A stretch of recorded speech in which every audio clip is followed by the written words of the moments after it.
What happens to 60-year-old men who stop training? 5 effects.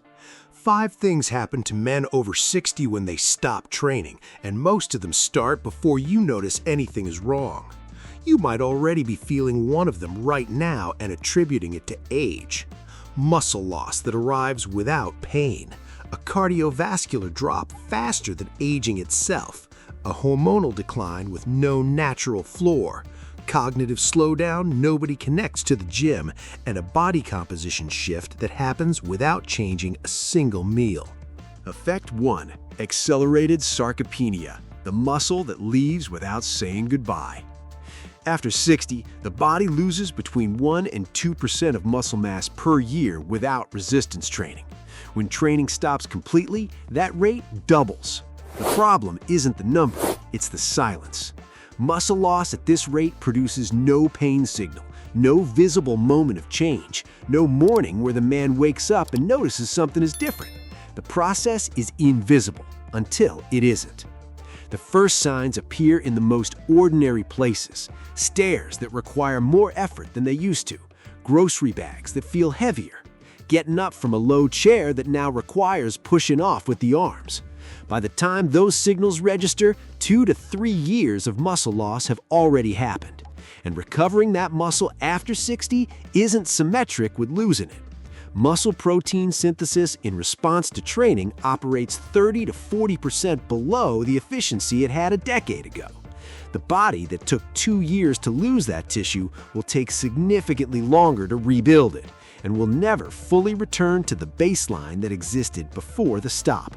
This is the first effect. It's also the foundation for every other effect on this list, because what muscle does beyond moving weight is regulate metabolism, support hormonal function, and protect the joints that carry the body through daily life.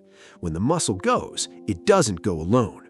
The next effect doesn't wait for muscle loss to accumulate. It starts in the first weeks, and it moves faster than most men expect. Effect 2. Cardiovascular deterioration.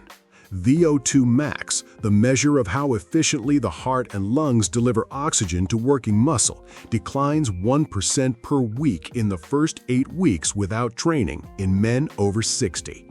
Not per month, per week. In practical terms, a man who stopped training 2 months ago has lost cardiovascular capacity equivalent to a full year of natural aging. The body doesn't distinguish between chosen inactivity and inevitable decline. It responds to both the same way, by reducing the infrastructure that isn't being used. The effects don't arrive as a diagnosis, they arrive as moments. Climbing 2 flights of stairs with luggage and needing to pause at the top. Walking fast across a parking lot and noticing the heart rate takes longer to come back down. A round of golf that leaves the legs heavier than it used to. Nothing dramatic, nothing that sends anyone to the doctor, just a quiet, consistent narrowing of the margin between effort and limit. The arterial component compounds the problem. Without the mechanical stimulus of exercise, arterial walls progressively lose elasticity. Systolic blood pressure climbs.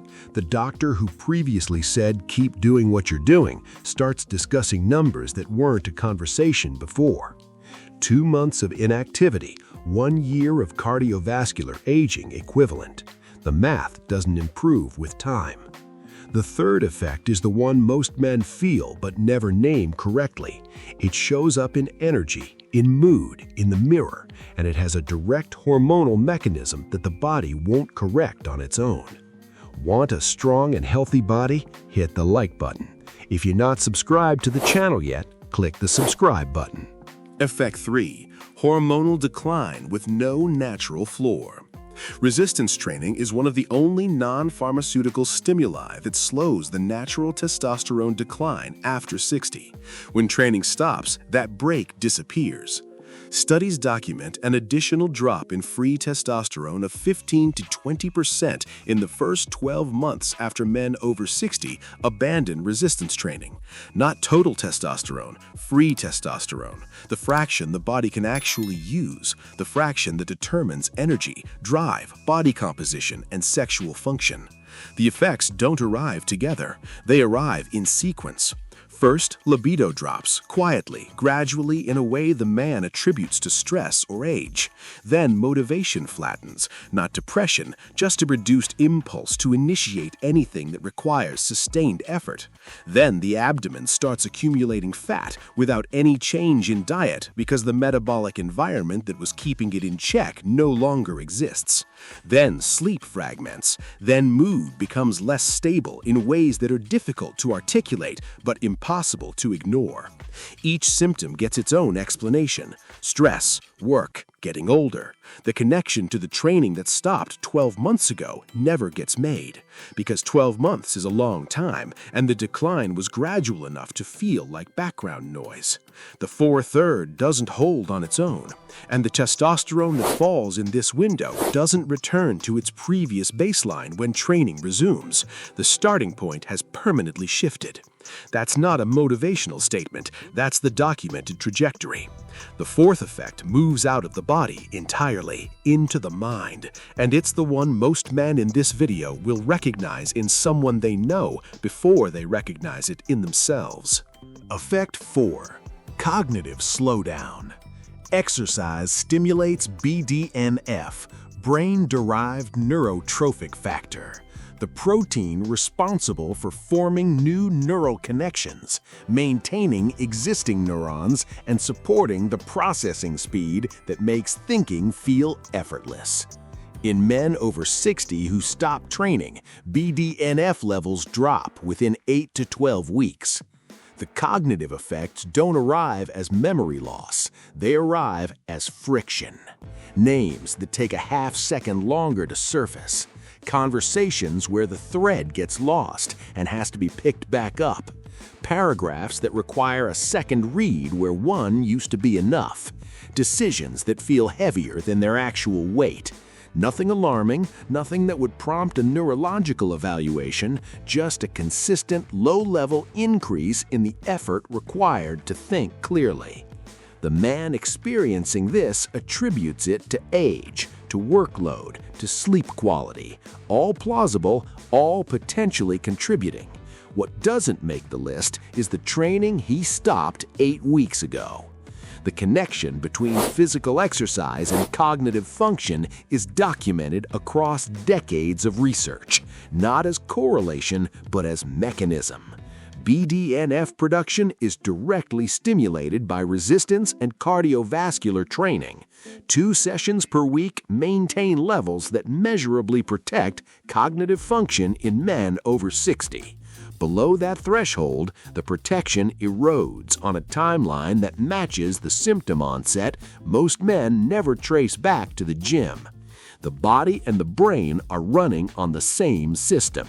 When the physical stimulus stops, the cognitive infrastructure that depended on it starts operating on reduced maintenance. Slowly, silently, in ways that feel exactly like getting older. The last effect is the most visible, and the one that arrives fastest. It doesn't require a blood test or a cognitive assessment. It shows up in the mirror, in the clothes, in the numbers on the scale that haven't changed but mean something completely different than they did 18 months ago. Effect 5. Body recomposition. The scale doesn't always move. That's what makes this effect the most disorienting of the 5. Without resistance training, the body of a man over 60 enters involuntary recomposition, losing muscle and gaining fat simultaneously, without eating more, without changing anything. The weight stays roughly the same. The composition shifts completely. The mechanism is double and self-reinforcing. Testosterone decline reduces anabolic capacity, making muscle retention progressively harder. Muscle loss reduces basal metabolic rate, the calories the body burns at rest, which means the same diet that previously maintained weight now generates gradual fat accumulation. The two processes feed each other. Less muscle means slower metabolism. Slower metabolism means more fat. More fat means lower testosterone. Lower testosterone means less muscle. The man doesn't feel this happening. He feels the results. In 12 to 18 months without training, the physical transformation is visible in side-by-side photos, and the man looking at those photos rarely identifies a moment when it started, because there wasn't one. No event, no decision, just the body doing what bodies do when the demand stops. It adapted. Downward, efficiently, without asking permission. The 5 effects don't arrive one at a time. They overlap, compound, and accelerate each other. Muscle loss enabling hormonal decline. Hormonal decline enabling fat accumulation. Fat accumulation enabling cardiovascular deterioration. All of it running quietly while the man attributes each symptom to something else. What did you think of this video? Drop your honest opinion in the comments. I actually read everything. Hit the like button. If you're not subscribed to the channel yet, click the subscribe button.